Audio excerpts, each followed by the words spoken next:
बात हो गई यहां से। अब यहां से डायमेंशन वगैरह का देख लेते हैं। रेजिस्टेंस की जो यूनिट होती है वो क्या होती है, ओम, और क्या हो सकती है, वोल्ट अपॉन एम्पियर। कंडक्टेंस की क्या यूनिट हो सकती है, कंडक्टेंस होता है I by B, I by B को बोलते हैं मोह, साइमन, और इसी को अगर इसकी यूनिट से देखें तो इसकी यूनिट होती है एम्पियर अपॉन वोल्ट। ठीक है यहां तक। तो ये हो गया रेजिस्टेंस और कंडक्टेंस में अंतर। तो अभी तक हमने रेजिस्टेंस के बारे में क्या देखा कि रेजिस्टेंस के लिए ओम्स लॉ कितने तरीके से होता है, फिर minimum value, maximum value, resistance, inductance, capacitance में अंतर, फिर इनकी डायमेंशन, और रेजिस्टेंस और कंडक्टेंस में क्या अंतर होता है, यहां तक हमने कवर कर लिया ना। फिफ्थ पॉइंट हम लोग कवर करते हैं, factor affecting the resistance, factor affecting the resistance. तो हम देखते हैं रेजिस्टेंस का फॉर्मूला क्या है, resistance is rho L upon A. और एक बात और ध्यान रखना, ये जो हमने रेजिस्टेंस का फॉर्मूला प्रूव करा है, it is a DC resistance, not AC resistance, क्योंकि रेजिस्टेंस एसी में अलग होते हैं। वो क्या होता है अभी देख लेंगे। रेजिस्टेंस यहां से जो मुझे दिख रहा है वो रो पे डिपेंड कर रहा है, लेंथ पे डिपेंड कर रहा है, एरिया पे डिपेंड कर रहा है, बट एक जो चीज दिखाई नहीं दे रही है दैट इज टेम्परेचर। वो कैसे डिपेंड करता है मैं आपको बताता हूं। आर टी बराबर होता है R naught 1 plus alpha delta T. Alpha अगर 0 होगा तो रेजिस्टेंस अलग होगा, अल्फा पॉजिटिव होगा तो रेजिस्टेंस अलग होगा, अल्फा नेगेटिव होगा तो रेजिस्टेंस अलग होगा। तो अब देखते हैं कि कैसे कैसे हमारे रेजिस्टेंस को कितने लोग अफेक्ट करते हैं या प्रभावित करते हैं। सो पहला है द रो, और रो का मतलब है मटेरियल। रो का मतलब क्या है, मटेरियल। तो अगर मैं पहला पॉइंट कवर करूं मटेरियल से, your resistance is directly proportional to resistivity. Resistivity ज्यादा तो रेजिस्टेंस ज्यादा, रेजिस्टिविटी कम तो रेजिस्टेंस कम। यहां से न्यूमेरिकल अगर कोई छोटा मोटा बनाना चाहे तो R2 upon R1 equals to ρ2 upon ρ1, that is on the numerical point of view. अगर कोई कर्व बनाना चाहे तो कर्व भी बना सकते हैं, R वर्सेस ρ, ये लीनियर कर्व आएगा ना। अब हम मटेरियल की बात कर लेते हैं, थोड़ी सी चीजें कनेक्ट करते हैं। हमारे पास जो इलेक्ट्रिकल में मटेरियल, इलेक्ट्रिकल में जो एलिमेंट हैं वो कौन कौन से हैं, गोल्ड, सिल्वर, गोल्ड हो गया, सिल्वर हो गया, कॉपर हो गया और एल्युमिनियम हो गया। यही तो हमारे पास 4 एलिमेंट हैं। अगर ध्यान से सुनना है, इलेक्ट्रिकल में हम ना गोल्ड को यूज करते हैं, ना सिल्वर को यूज करते हैं, ना सॉरी गोल्ड को यूज नहीं करते हैं, सिल्वर को यूज नहीं करते हैं, हम यूज करते हैं कॉपर को और एल्युमिनियम को। तो एल्युमिनियम और जो गोल्ड है ये कॉस्ट ज्यादा है, तो कॉस्ट इफेक्टिव, कॉस्ट ज्यादा होने की वजह से हम गोल्ड को और कॉपर को, गोल्ड को और सिल्वर को यूज नहीं कर सकते, हम यूज करते हैं कॉपर और एल्युमिनियम को। अब कॉपर जो आपने देखा वो वायरिंग में और वाइंडिंग में यूज होता है, बट जो एल्युमिनियम है वो हमारा ट्रांसमिशन सिस्टम और डिस्ट्रीब्यूशन सिस्टम में यूज होता है। वो क्यों यूज होता है अभी देखते हैं। तो पहला तो एक क्वेश्चन बनता है कि इनकी रेजिस्टिविटी का ऑर्डर, इनकी कंडक्टिविटी का ऑर्डर, क्योंकि रेजिस्टिविटी अगर आपको पता हो, रेजिस्टिविटी बराबर होता है 1 अपॉन कंडक्टिविटी। तो पहला हम ऑर्डर सेट कर लेते हैं, decreasing order of the conductivity. तो सबसे जो हाईएस्ट कंडक्टिविटी होती है वो होती है सिल्वर की। इसके बाद जो कंडक्टिविटी सबसे ज्यादा होती है वो होती है कॉपर की। इसके बाद जो होती है वो होती है गोल्ड की, और इसके बाद जो होती है वो किसकी होती है, एल्युमिनियम की।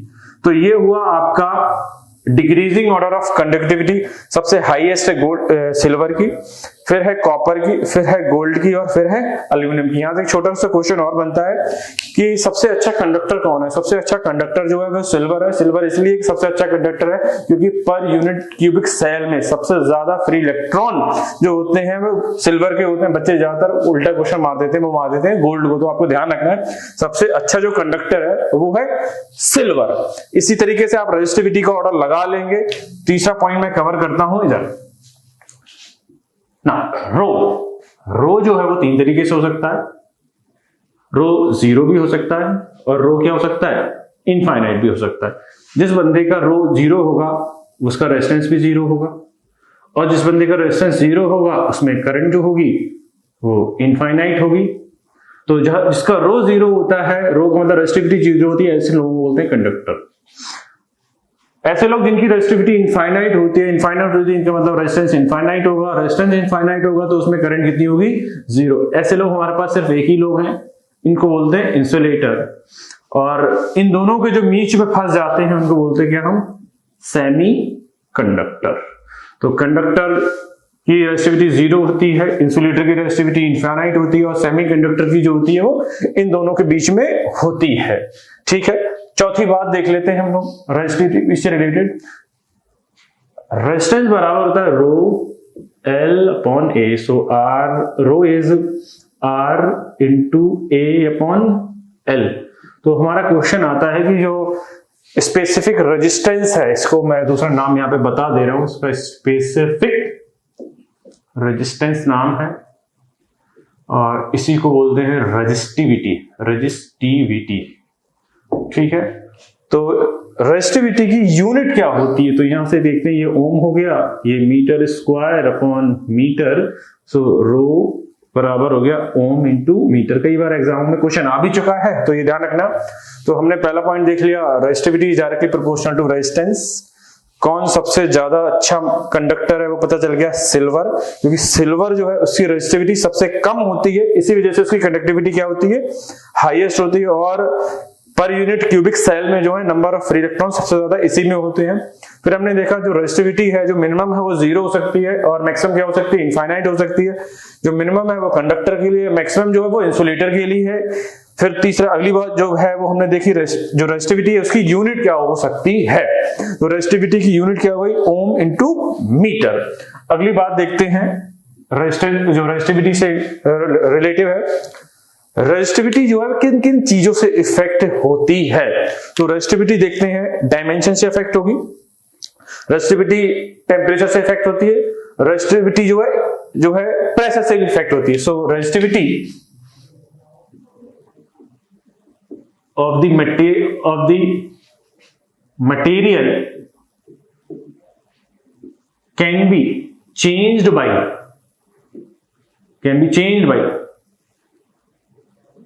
पहला है टेम्परेचर, अगला प्रेशर और अगला पॉइंट क्या है, डायमेंशन। इसी बोलते हैं कॉम्पोजिशन। क्या बोलते हैं, कंपोजिशन। तो मैंने रेजिस्टिविटी के बारे में आपको सब कुछ बता दिया, रेजिस्टिविटी से रिलेटेड जितने पॉइंट थे वो बता दिए। अब हमारा जो दूसरा फैक्टर है जो रेजिस्टेंस को अफेक्ट कर रहा है वो क्या कर रहा है, लेंथ। तो लेंथ के बारे में देख लेते हैं, लेंथ से रेजिस्टेंस कैसे कैसे अफेक्ट होगा।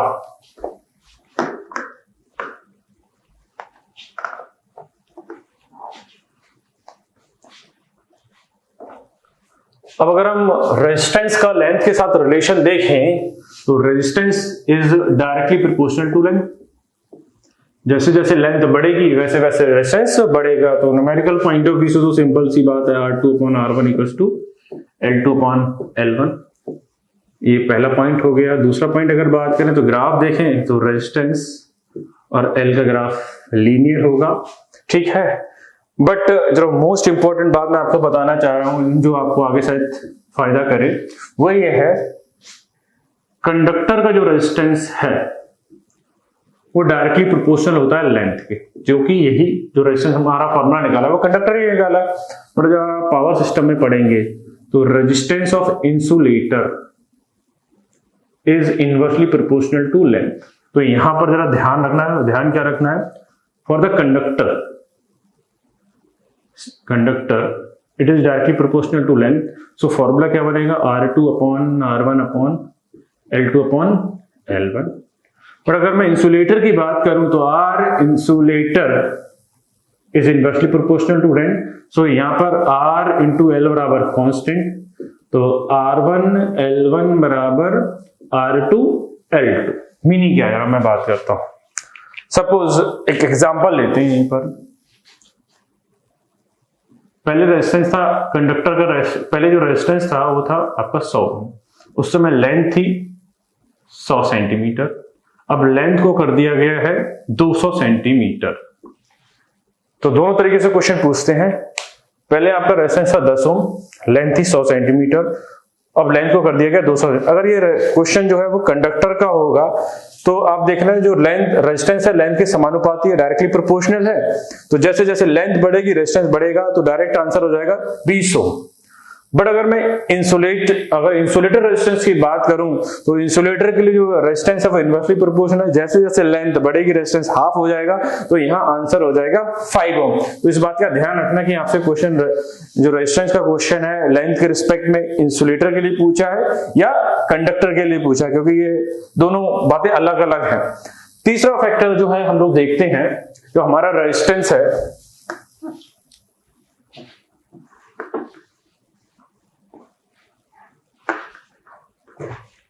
हमने दो फैक्टर देख लिए, रेजिस्टेंस का रेजिस्टिविटी के साथ का रिलेशन है, रेजिस्टेंस का लेंथ के साथ का रिलेशन। अब तीसरा जो फैक्टर है वो है एरिया। तो यहां से देखते हैं तीसरा फैक्ट जो रेजिस्टेंस के साथ है, resistance is inversely proportional to area. So R into A बराबर कांस्टेंट। तो अगर मैं ग्राफ खींचू या पहले मैं न्यूमेरिकल की बात कर रहा हूं, R1 A1 बराबर R2 A2, ये तो हो गया न्यूमेरिकल पॉइंट ऑफ व्यू से बात, ठीक है। यहां तक अब मैं ग्राफ की बात करूं तो ग्राफ की बात करते हैं R वर्सेस A, यहीं से अप्लाई करते हैं। अगर A 0 तो R 0, सॉरी रेजिस्टेंस और जो एरिया है ये फॉलो कर रहे हैं रेक्टेंगुलर हाइपरबोला कर्व।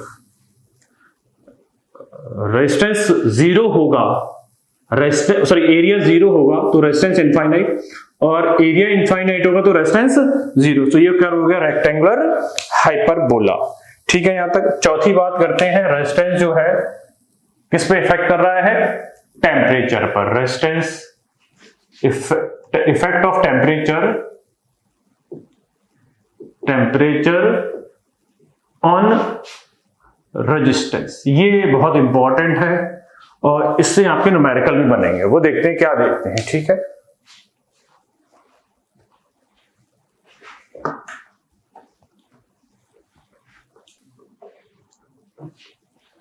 सबसे ज्यादा जो इफेक्ट है वो सबसे मोस्ट इफेक्टिव जो है रेजिस्टिविटी है, और लास्ट पॉइंट जो है टेम्परेचर। तो टेम्परेचर का इफेक्ट देखते हैं, इफेक्ट ऑफ टेम्परेचर।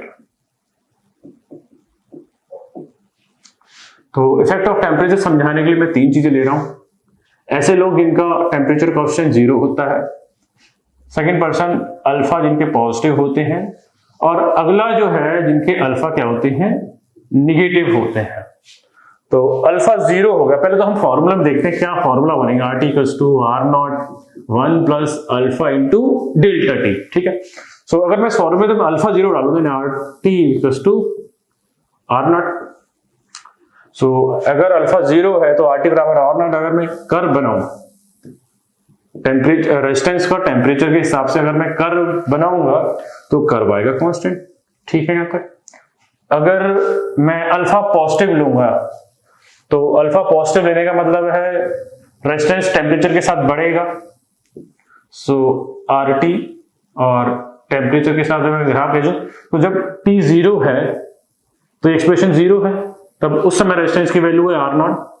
अब जैसे टेम्परेचर बढ़ेगा जो रेजिस्टेंस है R0 से ऊपर बढ़ेगा तो कर्व ये होगा, ठीक है। यहां तक और अल्फा नेगेटिव की बात करूं तो अल्फा नेगेटिव की बात करूं, जब पहले तो अल्फा 0 होगा तो RT बराबर R0 होंगे, तो ये हो गया आपका रेजिस्टेंस R0।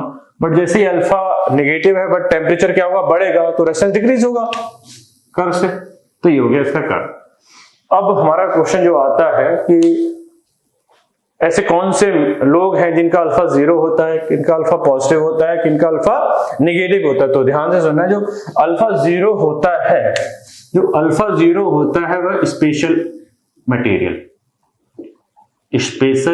मटेरियल जो कि यूज करे जाते हैं इंस्ट्रूमेंटेशन में, लाइक कॉन्स्टेंटन और मैग्नेट, वहां अल्फा क्या होता है 0, क्योंकि हमें वहां क्या करना होता है, ऐसे मटेरियल चूज करने होते हैं जिससे कि वो टेम्परेचर से इनसेंसिटिव रहे और हमारी रीडिंग जो है वो करेक्ट आए।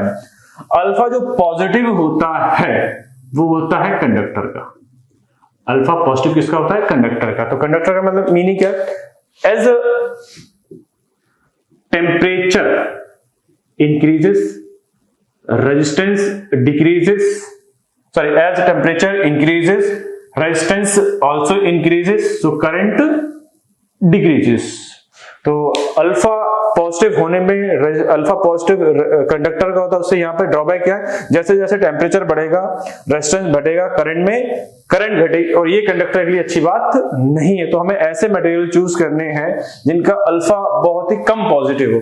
अब जो अल्फा नेगेटिव होता है, अल्फा नेगेटिव दो लोगों का होता है, एक तो सेमीकंडक्टर मटेरियल का, सेमीकंडक्टर जितने भी मटेरियल हैं उनका जो अल्फा वो नेगेटिव होता है, और जो इंसुलेटर होते हैं उनका भी जो अल्फा होता है वो क्या होता है, नेगेटिव। अब अल्फा नेगेटिव होने के कारण से सेमीकंडक्टर में एक प्रॉब्लम आती है, उस प्रॉब्लम का नाम क्या है पहले देख लेते हैं, है क्या, एज टेम्परेचर इंक्रीजेस, जैसे टेम्परेचर बढ़ेगा रेजिस्टेंस घटेगा, जब रेजिस्टेंस घटेगा तो करंट ऑब्वियसली बात है बढ़ेगी। अब जब करंट बढ़ेगी तो फिर टेम्परेचर क्या होगा, बढ़ जाएगा। टेम्परेचर बढ़ा, रेजिस्टेंस घटा, करंट बढ़ी, फिर टेम्परेचर बढ़ा, फिर यही प्रोसेस रिपीट होगा।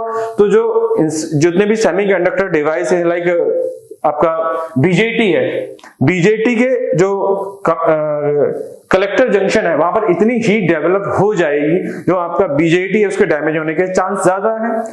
इस प्रॉब्लम का जो नाम है कि हीट लगातार बढ़ रही है अल्फा नेगेटिव होने की वजह से, इस प्रॉब्लम का नाम जो है सेमीकंडक्टर डिवाइसेस में दिया गया है थर्मल रनअवे। और इस थर्मल रनअवे को दूर करने के लिए जितने भी ये बीजेटी हैं या जो तो भी आपके एनालॉग डिवाइस, एनालॉग एलिमेंट्स हैं, उनको हम केसिंग के साथ यूज करते हैं। केसिंग का वर्क क्या होता है, जैसे जैसे कलेक्टर जंक्शन पे हीट डेवलप होती है, वो केसिंग क्या करती है, आपके हीट को जो है एटमॉस्फेयर में भेज देती है, जिससे कि वो एरिया का ज्यादा ठंडा हो जाता है। तो केसिंग का यूज करते हैं, और जो केसिंग है वो एल्युमिनियम की बनी होती है। तो ये हो गया alpha positive, alpha zero, alpha positive और अल्फा नेगेटिव। इस बात का ध्यान रखना, ये इंपॉर्टेंट पॉइंट है स्टेट लेवल से और जेई के एग्जाम्पल। अब इस पे कुछ न्यूमेरिकल डिस्कस कर लेते हैं, वो न्यूमेरिकल क्या है, ठीक है। यहां तक तो हम लोग थे factor affecting on the resistance, और हमारा लास्ट फैक्टर था टेम्परेचर। तो टेम्परेचर के बारे में कुछ और भी देख लेते हैं। अब we have seen RT equals to R0 1 plus alpha delta T। तो यहां से देखें 1 plus alpha delta T equals to RT upon R0। Now alpha delta T equals to RT upon R0 into 1 minus 1। So alpha equals to RT minus R0 upon R0 into 1 by delta T। So first thing, पहला question जो है वो आ सकता है alpha की unit क्या है, unit of alpha. So it is ohm upon ohm cancel out, so remaining thing is what, 1 upon delta T, और T की यूनिट आपको सबको पता ही है क्या होगा, 1 upon degree centigrade. So alpha की जो यूनिट है वो क्या होगी, पर डिग्री सेंटीग्रेड। दूसरी बात और कर लेते हैं, जो हमारा टेम्परेचर कोएफिशिएंट है उस पर दो तरीके से न्यूमेरिकल आता है। वो टाइप 2 दो तरीके से न्यूमेरिकल है, वो क्या है, न्यूमेरिकल ऑन अल्फा। तो दो तरीके के न्यूमेरिकल कैसे आ सकते हैं वो देखते हैं। पहला थोड़ा सिंपल सा न्यूमेरिकल है, RT equals to R0 1 plus alpha into delta T। इस टाइप हमने करेगा क्या आपके साथ, 0 डिग्री सेंटीग्रेड पर या रूम टेम्परेचर पे रेजिस्टेंस की वैल्यू दे देगा, अल्फा दे देगा, टेम्परेचर दे देगा और रेजिस्टेंस पूछ लेगा। दूसरी तरीके का न्यूमेरिकल क्या हो सकता है आपके साथ, उसमें करेगा क्या, देखिए RT1 equals to R0 1 plus alpha delta T। दूसरा एक रेजिस्टेंस और देगा सेकंड नेक्स्ट टेम्परेचर पे 1 प्लस अल्फा डेल्टा T। इन दोनों डिवाइड करें, RT2 upon RT1 equals to 1 plus alpha delta T upon 1 plus ये भी alpha 1 alpha 2 to delta T। अब यहां से जो क्वेश्चन आएगा वो आएगा R0 क्या होगा। तो दो तरीके के न्यूमेरिकल होते हैं यहाँ पर, कि एक simple RT equals to R0 1 plus alpha T पे आ जाएगा, और एक बार क्या होगा, इसी फॉर्मूले को दो बार यूज करेगा और आपसे क्या करेगा, आर नॉट पूछ लेगा। तो हम दोनों तरीके के न्यूमेरिकल अब देखते हैं कि कैसे कैसे न्यूमेरिकल हो सकते हैं। Now, we have three types of numerical. The numerical 1 and 2 is categorized in type 2 और जो numerical 3rd है उसको जो है सॉरी ये टाइप 1 का ही है और ये है टाइप 2 का। तो हमारे पास 3 न्यूमेरिकल है, पहले और दूसरे न्यूमेरिकल को टाइप 1 में रखा है और जो 3rd न्यूमेरिकल है उसको मैंने टाइप 1 में रखा है। तो इसका सॉल्यूशन देखते हैं, इसको फोकस करते हैं और उससे कुछ ऑब्जर्वेशन निकालने की कोशिश करते हैं जिससे कि हमें थ्योरी में हेल्प हो। Nickel has a resistance of 13 ohm at 15 degree centigrade whose alpha is this और resistance बताना है 0 डिग्री सेंटीग्रेड से। तो मैंने बताया जो टाइप 1 है जस्ट पहला फार्मूला है उसी के बेस पे न्यूमेरिकल आते हैं। तो हमारा 13 डिग्री पर कितना रेजिस्टेंस दे रखा है, वो सर 50 डिग्री सेंटीग्रेड पर कितना दे रखा है 13 ओम। 0 डिग्री पे निकालना है 1 प्लस अल्फा की वैल्यू कितनी दे रखी है 0.006 और टेम्परेचर T2 माइनस T1 बराबर R0 1 प्लस 0.006 इंटू T1 हमें पता ही नहीं, T1 पता सॉरी T2 जो है हमारा कितना है 50 है और T1 कितना है 0 है। ये हो गया, तो कैलकुलेट करते हैं 13 R0 1 प्लस 0.006 इंटू 50। तो अगर यहां से हम लोग कैलकुलेट करें 50 डिग्री सेंटीग्रेड रेजिस्टेंस की वैल्यू में दे रहा हूं तो 0 डिग्री पे क्या रही होगी, जो ऑब्वियसली बात है कम रही होगी। तो यहां से अगर R0 की कैलकुलेशन करें तो R0 की वैल्यू आएगी 10 ओम। अब इसको कर्व से जरा समझते हैं क्या कहता है। अगर हम रेजिस्टेंस वर्सेस टेम्परेचर कर्व देखें तो 0 डिग्री सेंटीग्रेड पर जो वैल्यू थी वो थी R0 की वैल्यू थी 10 ओम, ठीक है 10 ओम। R0 इक्वल्स टू 10 ओम, ये हो गया 10 ओम। और 50 डिग्री सेंटीग्रेड, सपोज ये 50 डिग्री सेंटीग्रेड है, इस पे वैल्यू कितनी है आपकी 13 ओम। ये भी ग्राफ बनेगा, सही है। तो यहां से मुझे समझ में क्या आ रहा है, ये जो पहला न्यूमेरिकल है इसमें अल्फा पॉजिटिव है, ये कंडक्टर की तरह बिहेव करेगा और कंडक्टर का जो अल्फा पॉजिटिव होता है और जिसका इनका अल्फा पॉजिटिव होता है वहां मैंने क्या बताया था, टेम्परेचर बढ़ने के साथ रेजिस्टेंस क्या होगा बढ़ेगा, तो उनका अल्फा होता है पॉजिटिव। सेकंड न्यूमेरिकल देखते हैं solution. Carbon has a resistance of 1 kilo ohm at 0 degree centigrade, determine the resistance of carbon at 80 degree centigrade. अब जो कार्बन है वो सेमीकंडक्टर है और सेमीकंडक्टर का अल्फा नेगेटिव होता है और सेमीकंडक्टर में टेम्परेचर बढ़ने के साथ रेजिस्टेंस घटते हैं और ये प्रूफ भी होना चाहिए, देखते हैं। तो carbon has a resistance of 1 kilo Om, R0 की वैल्यू जो है वो कितनी रखी 1 किलो ओम और determine the resistance of 80 degree पे मुझे निकालना है, 80 डिग्री पे मुझे निकालना है और अल्फा दे रखा है -0.0005 डिग्री सेंटीग्रेड। फॉर्मूले का यूज करते हैं RT बराबर R0 1 plus alpha into delta T। So R80 equals to R0 की value 1000 1 minus 0.005 into T2 minus T1, T2 is what 80 minus T1 is 0. So R80, if you calculate this value comes out to 960. अब हमें देखना क्या है, 0 degree पर था 1000 ओम, दो side से और लिख देते हैं 1000 ओम और जो 80 डिग्री है उस पर आया है 960 ओम। अगर फिर से मैं ग्राफ प्लॉट करूं, रेजिस्टेंस वर्सेस टेम्परेचर ग्राफ, तो 80 ओम पर जो रेजिस्टेंस था, अगर मैं 0 डिग्री पे बात करूं, 0 डिग्री लिया, 0 डिग्री पर था वैल्यू थी आपकी R0 की वैल्यू थी 1000 ओम। टेम्परेचर बढ़ेगा इधर तो आपका रेजिस्टेंस जो है फॉल करेगा, क्या करेगा फॉल करेगा और इसकी वैल्यू अप्रोक्सीमेट जो आई वो कितनी आई लगभग 960 ओम। तो यहाँ पर मैं देख रहा है कि जो सेमीकंडक्टर है और जो इंसुलेटर है वहां टेम्परेचर बढ़ाने से रेजिस्टेंस क्या होते हैं कम होते हैं। ये मैं टाइप 1 के दोनों न्यूमेरिकल जस्ट सिंपल फॉर्मूला मिल जाती है स्टेट लेवल में और जेईई वगैरह में मिल जाएंगे आपको। ये न्यूमेरिकल बढ़िया है और ये थोड़ा टफ टाइप का भी है क्योंकि इसमें डेटा को क्या कर रहा है फंसा के रख रखा है। देखते हैं RT 80 डिग्री सेंटीग्रेड पर जो है रेजिस्टेंस की वैल्यू दे रखी है आपकी 6 और 40 डिग्री सेंटीग्रेड पर जो दे रखी है वैल्यू दे रखी है वो दे रखी है 4 और आपसे कहा है फाइंड R0। यही क्वेश्चन है। तो करना क्या है, इसमें दो टेम्परेचर का यूज करा है तो हम फॉर्मूला यूज कर लेते हैं R80 सॉरी फॉर्मूला याद करना RT2 upon RT2 R0 1 plus alpha delta T alpha 2 and divide by, अगर याद हो आपको, RT1 equals to R0 1 plus alpha 1 delta T. तो यहाँ से R0 से R0 कैंसिल हो जाएगा और T2 का मतलब है यहाँ 80 डिग्री सेंटीग्रेड और T1 का मतलब है 40 डिग्री सेंटीग्रेड। तो मैं वैल्यू लगा रहा हूँ, 80 डिग्री सेंटीग्रेड में वैल्यू है 6 ओम, 40 पे है 40 पे है 4 ओम, R0 कैंसिल हो गया, 1 प्लस अल्फा, अल्फा 2 कितना दे रखा है, अल्फा 2 नहीं दे रखा है, यानी अल्फा निकालना है मुझे यहाँ पर।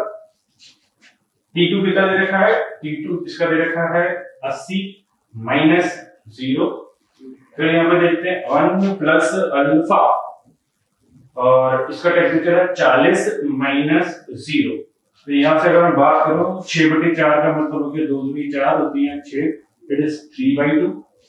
सो 1 plus alpha 80 alpha into 1 plus 40 alpha. अगर यहाँ से मैं अल्फा की वैल्यू कैलकुलेट करूं तो अल्फा की वैल्यू है 1/40। ठीक है यहाँ से, सो अल्फा इज 140। अब किसी भी एक इक्वेशन की वैल्यू में अल्फा रख दें, हमारा आंसर आ जाएगा। तो देखते हैं RT बराबर R0 1 plus alpha into delta T. तो सपोज मैं 4 ओम वाले को यूज कर लेता हूँ क्योंकि वैल्यू कम रहेगी तो ज्यादा अच्छा रहेगा। तो 4 ओम, R0 निकालना है 1 प्लस अल्फा की वैल्यू मैंने बताई 140 सॉरी, और T2 कितना था 40 माइनस 0, 40 से 40 कैंसिल आउट हो गया और ये हो गया R0 1 plus 1 it is 4 ohm. So R0 equals to 2 ohm. तो ये हो गया हमारा क्वेश्चन का आंसर। तो टाइप 1 में सिंपल क्या होगा, RT बराबर R0 1 plus alpha delta T use करना होगा। और टाइप 2 है उसमें आपको बातों में ध्यान रखना पड़ेगा, हमें फॉर्मूले को जो 2 बार यूज करना पड़ेगा। फर्स्ट टाइम जब यूज करेंगे तो हम अल्फा निकाल देंगे और सेकंड टाइम यूज करेंगे तो हम किसी भी एक पर्टिकुलर वैल्यू वाले रेजिस्टेंस को यूज करेंगे और 0 डिग्री या रूम टेंपरेचर पे अपने रेजिस्टेंस को क्या करेंगे, निकाल लेंगे। ठीक है यहाँ तक डन। तो ये हो गया हमारा रेजिस्टेंस टॉपिक कंप्लीट। एग्री?